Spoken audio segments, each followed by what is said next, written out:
Acara pelantikan dan serah terima jabatan Dewan Pengawas Syariah PT BPRS Gayo periode 2023-2028 Kabupaten Aceh Tengah pada hari ini 27 Juni 2023 segera dimulai.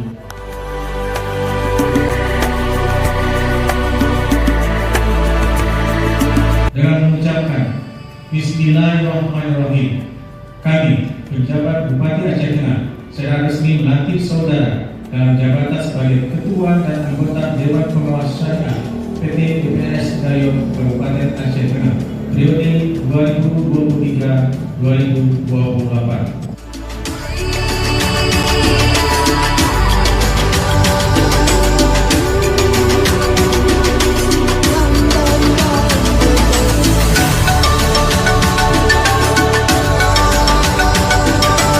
Kita saksikan bersama prosesi pelantikan Dewan Pengawas Syariah PT BPRS Gayo Kabupaten Aceh Tengah periode 2023-2028. Selaku penjabat Bupati Kabupaten Aceh Tengah, saya mengucapkan selamat atas dilantiknya Dewan Pengawas Syariah PT BPRS Gayo Kabupaten Aceh Tengah.